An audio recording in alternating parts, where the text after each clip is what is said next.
Hello, my name is Simo and I'm here in my garden where it is really nice. Our cherry tree is starting to blossom and birds are singing and it's really nice.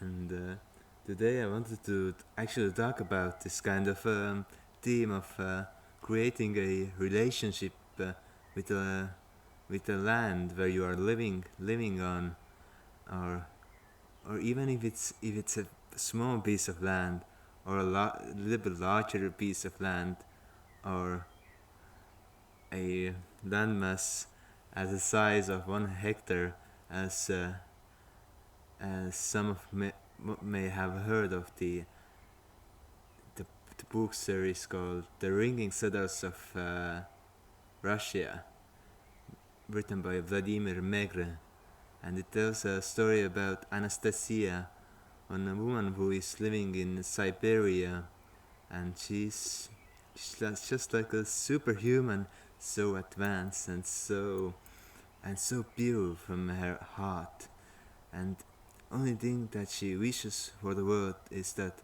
everyone and every living being would be happy. Like, if you have heard the Tibetan mantra, I think it comes from Tibet, or maybe it comes from somewhere else, which is Loka Samasta Sukhino Bhavantu. May all beings in all worlds be happy, or something like that. So she is basically channeling this kind of an essence out of her nature, out of her heart,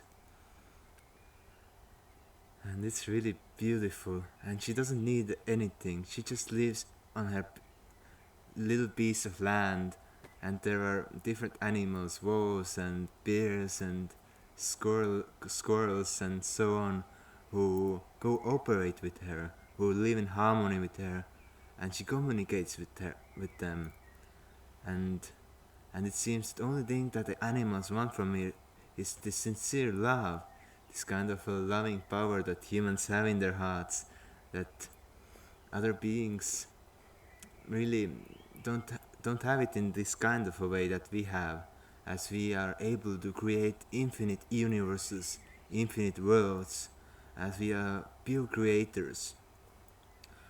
Many other life forms on this planet are evolving to that stage, going through spirals of creations. Also, we are evolving, as many of you know, that we are in a peak, or in the chains of the dimensions, and in the time of changing our worlds. So so it's an interesting series of books.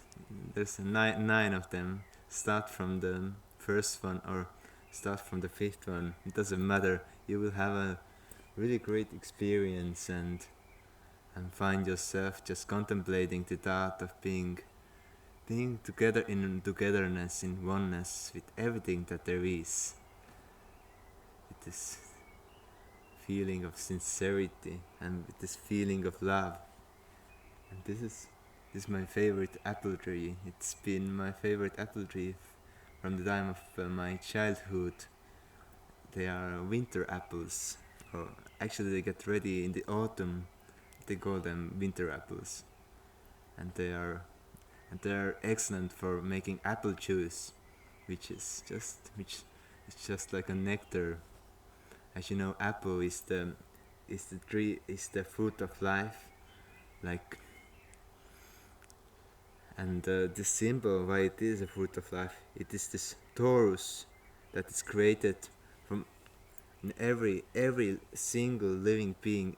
Every single cell has a kind of a torus around them, that we have got this center column running through us, and then two spirals, electromagnetic fields going around us. Even when we are, how do you say in English, when we are ingested, or when the, yeah, never mind, I don't know the words in English, but yeah, but every living form goes through the shape of the apple, and so that's why they say that the apple is the fruit of life in the Bible and in many other traditions as well. And the apple tree is the tree of knowing the good and the evil, but there's no good and evil. There's just this middle way in when everything is integrated in the one being of togetherness. Everything is integrated into this reality. Isn't it nice? That also it is really nice that when I'm living in Estonia, it's almost 10 o'clock, and it doesn't get dark yet, but it will get at some point. But when you go northern, you're gonna have in the summer nights that without darkness, but at the same time you have really long and dark winters. But when you have snow, then you have got a lot of light and time to contemplate your inner feelings and your inner self. That's why it's so different to speak in English and in Finnish or in Estonian as well. It's different languages and different sounds and different vowels create a different spectrum of sounds, and some languages are more from the head and some languages are more grounded, and it also determines the pace, how the people are living and how they are communicating and what their emotional needs are and how is the sincerity and everything in their lives. Like when I'm speaking English, it really starts to strain my throat because I'm not used to speaking so high. I'm more like going like deep down, speaking slowly, contemplating this present moment, this present tense. So it's different in different countries, in different languages, I would say, in different cultures also. Yeah. So we were talking about creating this relationship with our own land.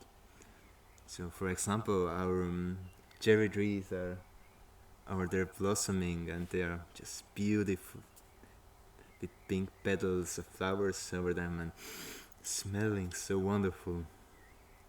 So I was just today sitting by the tree and just holding a I got this alien skull made of pink quartz or rose quartz, yeah, rose quartz. And I was holding it and just meditating by it, and it was so sincere, so full of love, the whole situation.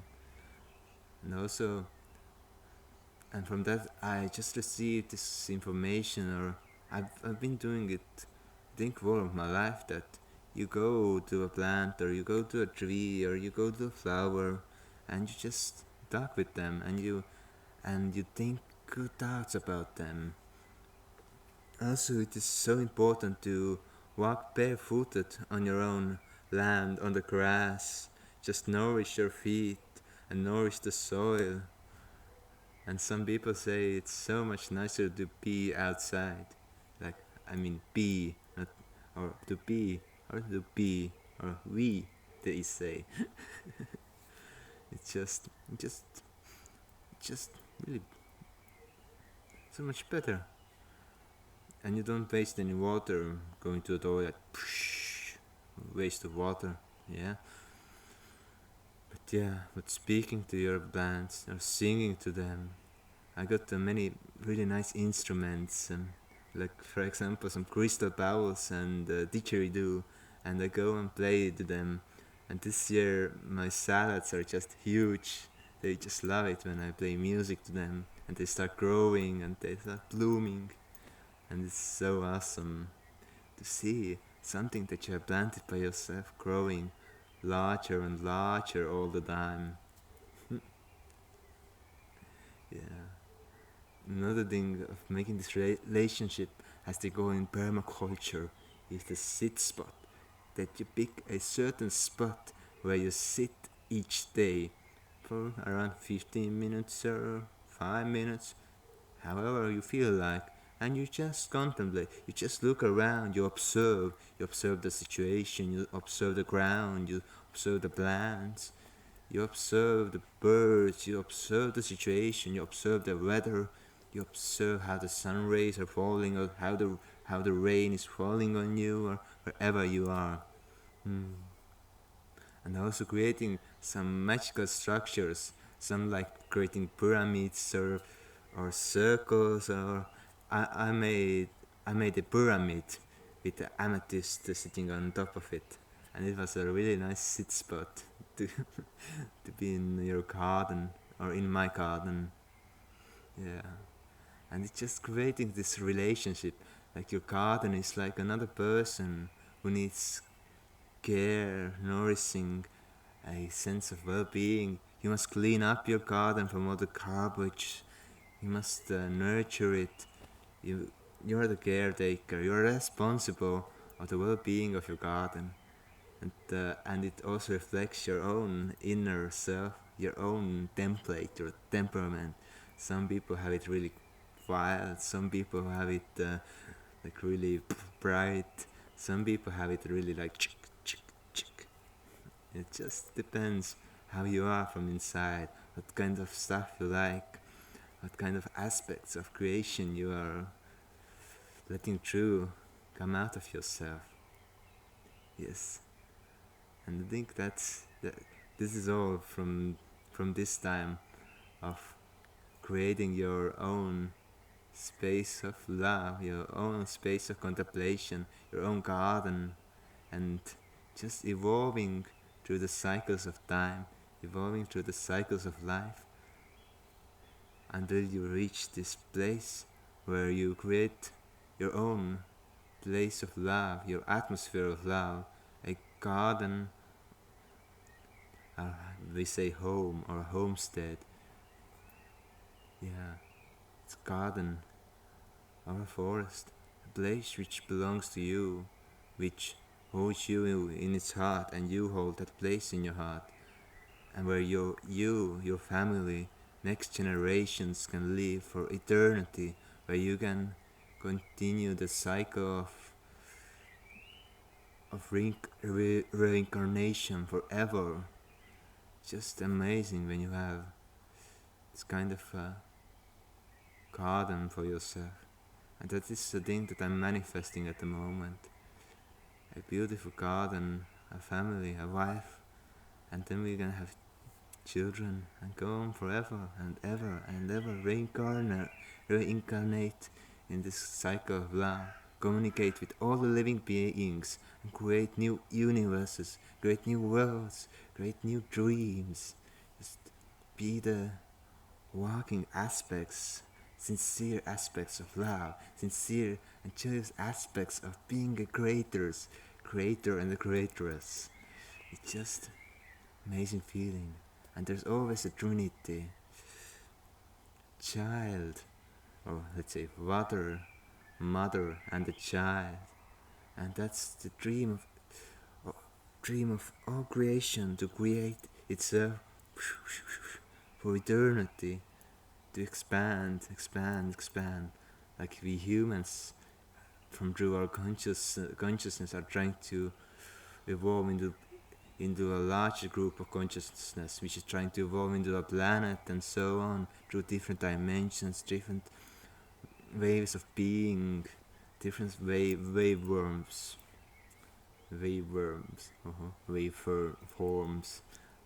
however you bend those words. It's your own decision. Yeah, but thank you. It's been a pleasure for me to speak to you today, and next time we will continue with another topic, like galaxies and waveforms and spaces. Goodbye.